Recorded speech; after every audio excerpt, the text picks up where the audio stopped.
नमस्कार दोस्तों, मैं हूं दीनानाथ। आप देख रहे हैं जनसंसद न्यूज और नेशनल जागरण। मैं आपको बता दूं कि आरक्षण को लेकर जिस समय भारतीय संसद में हल्ला बोल था, जहां 33% आरक्षण की बात महिलाओं की चल रही थी, मराठाओं का आंदोलन आपने देख लिया होगा। जिस तरीके से मराठा आंदोलन की वजह से मराठा में क्या पोजीशन चल रहा है, कितने बेचैन है वहाँ की सरकारें। लेकिन मैं आपको बता दूँ कि आरक्षण पर आए दिन जंतर मंतर भी अपने संगठनों के साथ ब्राह्मण समाज के और राजपूत समाज के और अन्य सवर्ण समाज के लोग आते रहते हैं। वहीं आपको मैं बता दूं कि कल जंतर मंतर की धरती पर होगा बड़ा आगाज़, पूरे देश के ब्राह्मणों का होगा हल्ला बोल।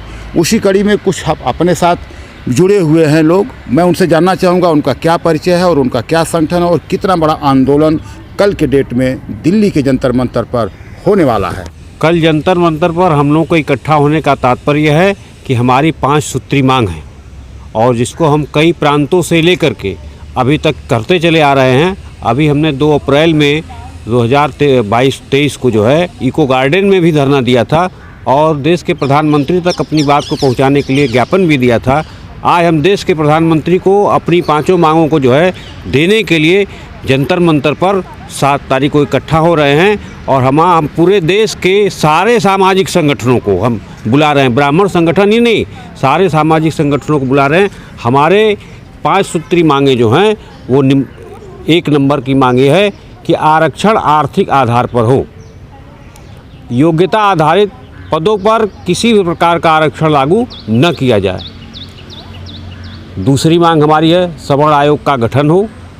तीसरी मांग हमारी ये है कि पूरे देश में समान नागरिक संहिता लागू किया जाए। चौथी मांग मेरी ये है कि भगवान परशुराम के प्राकाट्य दिवस पर पूरे देश में राष्ट्रीय अवकाश घोषित हो।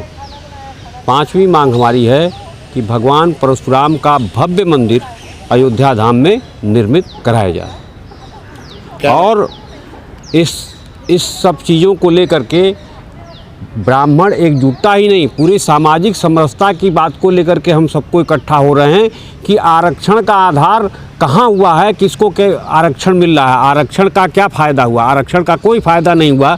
आर्थिक आधार पर यदि हम आरक्षण नहीं करते हैं और आर्थिक आधार पर हम आरक्षण के लिए हल्ला नहीं बोलते हैं तो ये जो 10 साल से जो है माननीय अम्बेडकर जी द्वारा दिया गया आरक्षण आज तक वोट बैंक की राजनीति बन के क्यों चल रहा है, इसको समाप्त किया जाए।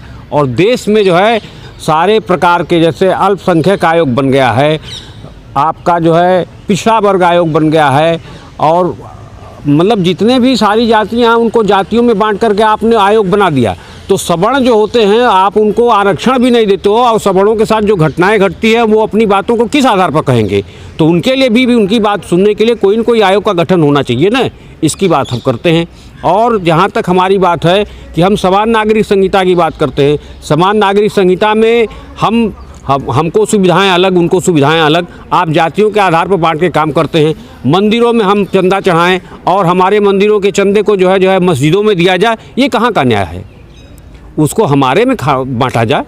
और जो है भगवान परशुराम के भव्य मंदिर की बात हम करते हैं तो भव्य मंदिर का तात्पर्य कि परशुराम जी का और भगवान राम का संवाद हुआ था, ये पूरी दुनिया जानती है। ये प्रथम खंड से जो है वाल्मीकि जी से लेकर के तुलसीदास जी तक लिखा गया है, सारे चीज़ों को उन्होंने बताया है। लेकिन सबसे बड़ी बात हमको ये लगता है कि आज हमारे धर्म ग्रंथों पर लोगों ने टीका टिप्पणी करना शुरू कर दिया है। तो हम यदि राजनीतिक दलों के नेताओं पर तुच्छ तरह की राजनीति करने वालों पर अपनी अस्मिता और भारतीय सभ्यता संस्कृति के साथ हो रहे खिलवाड़ों के लिए जवाब देने के लिए हम जो है जंतर मंतर पर इकट्ठा हुए हैं। और इसी के साथ कल हम लोग जो है पूरे देश के ब्राह्मण संगठनों, सामाजिक संगठनों सबका आह्वान करते हैं कि अधिक से अधिक संख्या में इकट्ठा होकर के जंतर मंतर पर इस राष्ट्रीय मिशन को जो है सफल बनाएं, इस धरने में अपनी सहभागिता सुनिश्चित करें।